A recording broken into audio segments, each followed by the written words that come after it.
Hello বন্ধুরা, সবাইকে স্বাগত জানাই স্টাডি সাকসেস কোচিং সেন্টারে। বন্ধুরা, আজকে খুবই গুরুত্বপূর্ণ আরেকটি প্র্যাকটিস সেট নিয়ে হাজির হয়ে গেছি। খুবই গুরুত্বপূর্ণ জিকে প্র্যাকটিস সেট, যেটা এসএসসি এমটিএস 2025 এর জন্য তো খুবই গুরুত্বপূর্ণ। তার পাশাপাশি তোমরা যারা SSC GD, CGL, CHSL, RRB, NTPC এই সকল এক্সাম দেবে, তো সেই সকল এক্সামের জন্যও কিন্তু এই প্র্যাকটিস সেটগুলো খুবই গুরুত্বপূর্ণ। আমরা এর আগে যে প্র্যাকটিস সেটগুলো করিয়েছিলাম, যে প্লেলিস্ট তোমরা আমাদের ডেসক্রিপশনে পেয়ে যাবে, একের পর এক ক্লাসগুলো কিন্তু অবশ্যই করে নেবে। তাছাড়া আমরা যে টপিক ওয়াইজ ক্লাসগুলো করিয়েছি বা প্রিভিয়াস ইয়ার এমটিএস এর জন্য করিয়েছি, তোমরা যারা এমটিএস এক্সাম দেবে, এক্সামের আগে কিন্তু ওগুলো অবশ্যই কমপ্লিট করে নেবে। আর টপিক ওয়াইজ যে স্কিম, গভর্নমেন্ট স্কিম নিয়ে আমরা আগেই ক্লাস করিয়েছিলাম।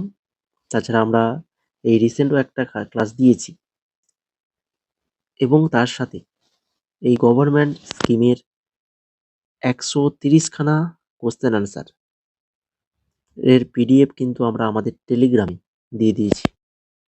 আমি বলেছিলাম সেই ক্লাসে যে এই পিডিএফটা সম্পূর্ণ ফ্রিতে দেব। তো সেই মতো 130 খানা কোশ্চেনের গভর্নমেন্ট স্কিমের খুবই ভেরি ইম্পর্ট্যান্ট একটি টপিক, যেটা আপকালীন সকল এক্সামের জন্য তোমাদের জন্য গুরুত্বপূর্ণ। সেই পিডিএফটা যারা সংগ্রহ করোনি, আমাদের টেলিগ্রামে যাও, টেলিগ্রামে জয়েন করো, জয়েন করে পিডিএফটা সংগ্রহ করে নাও। ঠিক আছে? তো এখন চলো দেখে নিই আজকে ক্লাসের ফার্স্ট কোশ্চেন। ফার্স্ট কোশ্চেন কি রয়েছে? নিম্নলিখিত বড় বিড়াল, বিগ ক্যাট প্রজাতির মধ্যে কোনটা গর্জন করতে পারে না? বড় বিড়াল প্রজাতির মধ্যে কোনটা গর্জন করতে পারে না? চিতাবাঘ, বাঘ, জাগুয়ার, না হচ্ছে চিতা? সঠিক অ্যান্সার হবে অপশন নাম্বার ডি, চিতা। চিতা হয়ে যাবে সঠিক অ্যান্সার। 2 নম্বর কোশ্চেন দেখো, জেমিনি। এই জেমিনি এআই মডেল কোন কোম্পানি তৈরি করছে? জেমিনিতে তোমরা কিন্তু অনেকেই অনেক ফটো এডিট করো কি না? অনেকেই ব্যবহার করে জেমিনি। তো জেমিনি এআই মডেল কোন কোম্পানি তৈরি করছে? তো এটা করেছে কি না, হচ্ছে গুগল। গুগল জেমিনি বলেই আমরা জানি। তো অপশন নাম্বার সি হয়ে যাবে এখানে সঠিক অ্যান্সার। তো এই ধরনের কোশ্চেনও কিন্তু এক্সামে আসছে। ঠিক আছে, রিসেন্ট এক্সামে কিন্তু এই ধরনের কোশ্চেন আসছে, তাই কোশ্চেনটা দিয়েছি। 3 নম্বর দেখো, অধরতিয়া। আধারতিয়া কোন ভারতীয় রাজ্যের ঐতিহ্যবাহী লোকগান? আধারতিয়া যেটা হচ্ছে ঝাড়খণ্ডের একটি ঐতিহ্যবাহী লোকগান। বাউল নৃত্য, বাউল নৃত্য কোন রাজ্যে পরিবেশিত হয় বলো? এটা সবার পারা একদম দরকার অবশ্যই, সবাই আশা করি পারবে। বাউল গান যেটা হচ্ছে কোথায়? আমাদের পশ্চিমবঙ্গের রাজ্যে পরিবেশিত হয়। 5 নম্বর কোশ্চেন, নিম্নলিখিতদের মধ্যে কি ভারতীয় মহাকাশ গবেষণা সংস্থা ইসরোর প্রথম চেয়ারম্যান ছিলেন? ইসরোর প্রথম চেয়ারম্যান কে ছিলেন?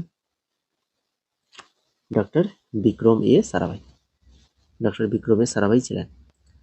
6 নম্বর কোশ্চেন, বল অপরিবর্তিত রেখে যদি ক্ষেত্রফল কমালে চাপের কি পরিবর্তন হবে? বলটা পরিবর্তন না করে যদি ক্ষেত্রফলটা আমরা কমিয়ে দিই, তাহলে চাপের কি পরিবর্তন হবে? চাপটা কিন্তু তখন বৃদ্ধি পাবে। ক্ষেত্রফল বাড়ালে চাপ কমবে, ক্ষেত্রফল কমালে চাপ বাড়বে। 7 নম্বর কোশ্চেন দেখো, ওজন। ওজন সম্পর্কে নিচের কোন বক্তব্যটি সঠিক? দুটো বক্তব্য এখানে দেওয়া রয়েছে। কি কি দেখো না, ওজনের শুধু মান আছে, দিক নেই। আর ওজন একটা বল যা উল্লম্বভাবে নিচের দিকে ক্রিয়া করে। তো এটা জানি, ওজন সবসময় নিচের দিকে ক্রিয়া করে, কিন্তু ওজনের শুধু মান আছে, দিক নেই, এই কথাটা কিন্তু সঠিক নয়। তাহলে শুধুমাত্র অপশন নাম্বার 2 কথাটি সঠিক রয়েছে। তাহলে অপশন নাম্বার 2, অপশন বি যেটা রয়েছে, অপশন বি, বিতে যেটা রয়েছে দেখো শুধু 2, এটাই হয়ে যাবে আমাদের সঠিক আনসার। এরপরে 8 নম্বর কোশ্চেন, সেলোনিস। সেলোনিস এবং ভারতীয় তথ্য প্রযুক্তি প্রতিষ্ঠান এলাহাবাদ আইআইটিএ যৌথভাবে যে কেন্দ্র চালু করার ঘোষণা করেছে, তার প্রধান ফোকাস ক্ষেত্র কোনটা? বল। সোনালিস এবং আইআইটিএ যৌথভাবে যে কেন্দ্র চালু করার ঘোষণা করেছে, তার প্রধান ফোকাস ক্ষেত্র হচ্ছে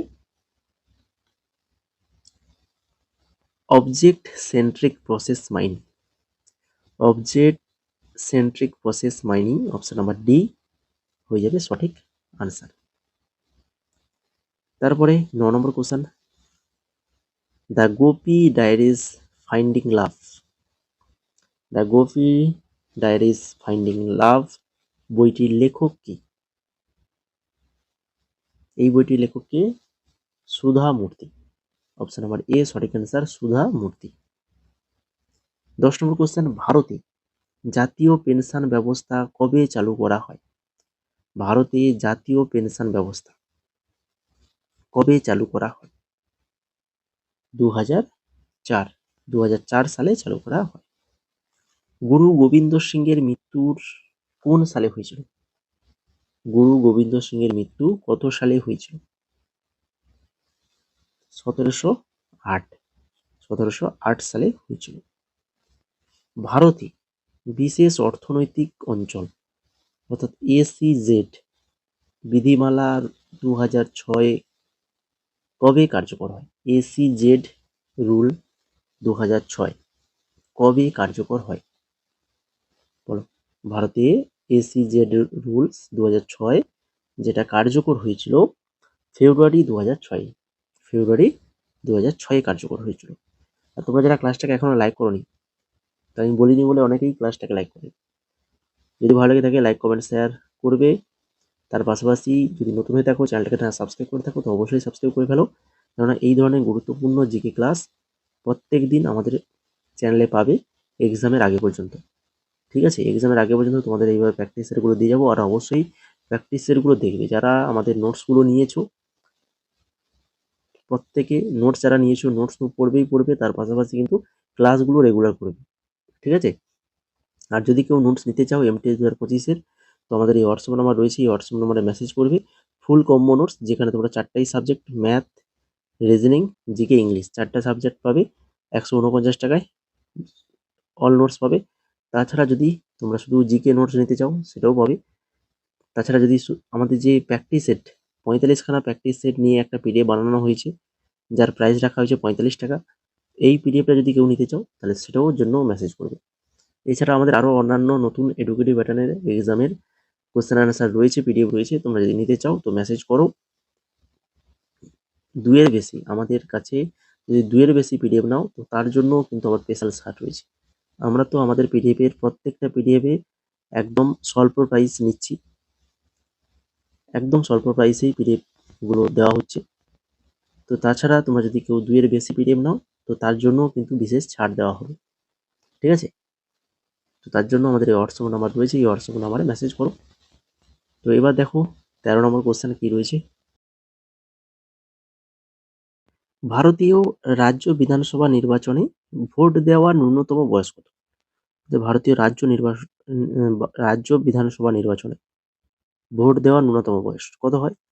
হচ্ছে 18 বছর। 18 বছর বয়স হলেই কিন্তু ভোট দেওয়ার অগ্রাধিকার পেয়ে যায়। তারপরে দেখো 14 নম্বর কোশ্চেন, আমুল আমুল দুধ সমবায় সমিতি নিম্নলিখিত কোন রাজ্যে প্রতিষ্ঠিত হয়েছিল? আমুল দুধ সরবরাহ সমবায় সমিতি যেটা প্রতিষ্ঠিত হয়েছিল কোথায়? সঠিক অ্যান্সার হয়ে যাবে অপশন নাম্বার বি, গুজরাট। গুজরাটে হয়েছিল। ভারতের কোন পঞ্চবার্ষিকী পরিকল্পনা সমাজতান্ত্রিক ধাঁচের ভিত্তি গড়ে তোলার চেষ্টা করছিল? কোন পঞ্চবার্ষিক পরিকল্পনা সমাজতান্ত্রিক ধাঁচের ভিত্তি গড়ে তোলার চেষ্টা করেছিল? সঠিক অ্যান্সার অপশন নাম্বার বি, দ্বিতীয় পঞ্চবার্ষিকী পরিকল্পনা। ভারত সরকারের প্রথম শিল্পনীতি কোন সালে ঘোষণা করা হয়েছিল? ভারত সরকারের প্রথম শিল্পনীতি যেটা ঘোষণা করা হয়েছিল 1948 সালে, 1948 সালে ঘোষণা করা হয়েছিল। তারপর দেখো জনসংখ্যা পরিবর্তনের প্রধানত কয়টি প্রক্রিয়া রয়েছে? জনসংখ্যা পরিবর্তনের প্রধানত কয়টা প্রক্রিয়া রয়েছে? 3খানা প্রক্রিয়া রয়েছে। অপশন নাম্বার এ হয়ে যাবে সঠিক অ্যান্সার, 3খানা। সেই 3খানা প্রক্রিয়া কি কি? হচ্ছে জন্মহার, মৃত্যুহার আর হচ্ছে অভিবাসন। জনসংখ্যা পরিবর্তনের এই 3টি প্রধান প্রক্রিয়া। একটি অর্থনীতিতে এক বছরে সমস্ত প্রতিষ্ঠানের মোট মূল্য সংযোজনের যোগফলকে ড্যাশ বলা হয়। একটা অর্থনীতিতে এক বছরে সমস্ত প্রতিষ্ঠানের মোট মূল্য সংযোজনের যোগফলকে কি বলা হয়? মোট দেশজ উৎপাদন, গ্রস ডোমেস্টিক প্রোডাক্ট বলা হয়, যেটাকে জিডিপিও বলা হয়। 19 নম্বর দেখো, নিচের কোন হরমোনটি মানব পুরুষদের বয়ঃসন্ধিকালের সাথে সম্পর্কিত? পুরুষদের বয়ঃসন্ধিকালের সাথে সম্পর্কিত কোন হরমোন বলো? সেটা হচ্ছে টেস্টোস্টেরন। অপশন নাম্বার ডি সঠিক অ্যান্সার, টেস্টোস্টেরন। তারপরে দেখো 20 নম্বর কোশ্চেন, সম্রাট অশোকের অধিকাংশ শিলালিপি ও অভিলেখ কোন ভাষায় রচিত ছিল? সম্রাট অশোকের অধিকাংশ শিলালিপি ও অভিলেখ প্রত্যেকটাই কিন্তু কোন ভাষা? হচ্ছে প্রাকৃত ভাষায় কিন্তু রচিত ছিল।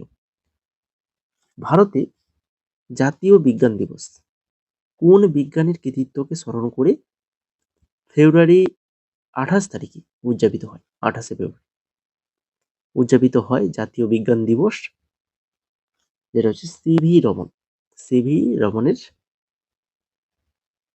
কৃতিত্বের স্মরণ করেই এটা উদযাপিত হয়। 2025 সালের জুন মাসে কে ভারতের রাষ্ট্রপতির প্রথম মহিলা এডিসি হিসেবে নিযুক্ত হয়েছেন? 2025 সালের জুন মাসে কে ভারতের রাষ্ট্রপতির প্রথম মহিলা এডিসি হিসেবে নিযুক্ত হয়েছেন? তিনি হচ্ছেন যশস্বী সোলাঙ্কি। অপশন নাম্বার সি সঠিক আনসার। পিএম যুবা 3.0 যা মার্চ 2025-এ চালু করা হয়েছে, তো এটি নিম্নের কোন বিষয়ের সঙ্গে সম্পর্কিত? পিএম যুবা 3.0 যা মার্চ 2025-এ চালু করা হয়েছে, এটি কোন বিষয়ের সঙ্গে সম্পর্কিত? এটা হচ্ছে যুব লেখকদের পরামর্শ প্রদানের জন্য এটা কিন্তু চালু করা হয়েছে। One nation one subscription ONOS এই যে যোজনাটি 1 জানুয়ারি 2025-এ কোন মন্ত্রক দ্বারা শুরু করা হয়েছিল? One nation one subscription ONOS এটা চালু করা হয়েছে শিক্ষা মন্ত্রক দ্বারা কিন্তু চালু করা হয়েছে জানুয়ারি 2025, 1 জানুয়ারি। 25 নম্বর কোশ্চেন, আজকের ক্লাসের last question, state of the judiciary report 2023 অনুযায়ী জেলা বিচার ব্যবস্থায় কর্মরত বিচারকদের মধ্যে মহিলাদের অংশ কত শতাংশ? বলো। State of the judiciary report 2023 অনুযায়ী জেলা বিচার ব্যবস্থায় কর্মরত বিচারকদের মধ্যে মহিলাদের অংশ কত শতাংশ? হচ্ছে 36.3, 36.3%। অপশন নাম্বার বি হয়ে যাবে সঠিক অ্যান্সার। তো এই ছিল মোট আজকের 25খানা কোশ্চেন। আশা করি সবার ক্লাসটা ভালো লেগেছে, কোশ্চেনগুলো নিশ্চয়ই পছন্দ হয়েছে। কোশ্চেনগুলো রিসেন্ট যেভাবে কোশ্চেনগুলো আসছে, এটা কিন্তু একদম লেটেস্ট, শেষবার যে এক্সামগুলো হয়েছে সেগুলো থেকেই নেওয়া। তো বুঝতেই পারছো যে কোশ্চেনগুলো কতটা তোমাদের ইম্পর্টেন্ট। তো এইভাবেই কিন্তু আমাদের ক্লাস কিন্তু চলবে, রেগুলার প্র্যাকটিসে তোমাদের জন্য নিয়ে আসবো। তো রেগুলার ক্লাসগুলো দেখবে ঠিক সন্ধ্যে 6:30 PM তোমরা কিন্তু আমাদের এই ক্লাসগুলো দেখতে পাবে। তো অবশ্যই দেখবে, তোমাদের এক্সামের জন্য ভেরি ভেরি ইম্পর্টেন্ট। তাছাড়া তোমরা যদি আমাদের যে নোটসগুলো প্রিভিয়াস ইয়ার বা রিসেন্ট এডুকেটিভ প্যাটার্ন প্লাস তার সাথে সাথে যদি টপিক ওয়াইজ জিকে নোটস পেতে চাও এবং তার পাশাপাশি ইংলিশ এবং ম্যাথ এবং রিজনিং এই সকল নোটস যদি পেতে চাও, তো আমাদের হোয়াটসঅ্যাপ নাম্বার রয়েছে, হোয়াটসঅ্যাপ নাম্বারে মেসেজ করবে। কারেন্ট অ্যাফেয়ার্স 2024-25 ফুল কারেন্ট অ্যাফেয়ার্স পাবে, সব কিছুই পাবে মাত্র 149 টাকায়, যেটা আগে ছিল 199। যেহেতু সামনে এক্সাম, তার জন্য এটা প্রাইসটাকে কমিয়ে দেওয়া হয়েছে, 149 করা হয়েছে। যারা এখনও এই গ্রুপে জয়েন হওনি, জয়েন যদি হতে চাও তো আমাদের হোয়াটসঅ্যাপ নাম্বারে মেসেজ করো, যেখানে কিন্তু তোমরা সমস্ত কিছু নোটস পেয়ে যাবে। তাছাড়া তোমরা যদি ফুল কম্বো নোটস না নিয়ে যদি আলাদা আলাদাভাবে যদি পিডিএফ নিতে চাও, তো তারও ব্যবস্থা রয়েছে। প্রত্যেকটা পিডিএফ এর প্রাইস তোমরা এখানে স্ক্রিনে দেখতে পাচ্ছ। যে পিডিএফটা নেবে সেটা লিখে আমাদের মেসেজ করবে। প্রত্যেকটা পিডিএফ এর প্রাইস কিন্তু খুবই সামান্য, একদম স্বল্প প্রাইসের মধ্যেই দেখতে পাচ্ছ। যেহেতু ফুল কম্বো নোটস এমটিএস এর, ওটার প্রাইসটা একটু বেশি রয়েছে, কারণ সমস্ত সাবজেক্টের নোটস ওখানে দেওয়া হবে, অনেক নোটস দেওয়া হয়েছে, ঠিক আছে। আর বাকি আদার্স দেখো নোটস, প্রত্যেকটা পিডিএফ এর নোটস দেখো, পিডিএফ কিন্তু একদম স্বল্প প্রাইস। যেখানে RRB, NTPC, graduation, under graduation, GD রয়েছে, এসএসসি জিডি, ফেস 13, সিজিএল, তাছাড়া আমাদের West Bengal school service commission group CD exam যারা দেবে, তো তোমাদের জন্য জিকে এবং ইংলিশ দুটো সাবজেক্টের নোটস পেয়ে যাবে মাত্র 49 টাকায়। যদি নিতে চাও তো মেসেজ করো, আমাদের এই হোয়াটসঅ্যাপ নাম্বার রয়েছে, এই হোয়াটসঅ্যাপ নাম্বারে। তো এখানে মেসেজ করলেই আমরা বলে দেবো কিভাবে তোমরা পেমেন্ট করবে।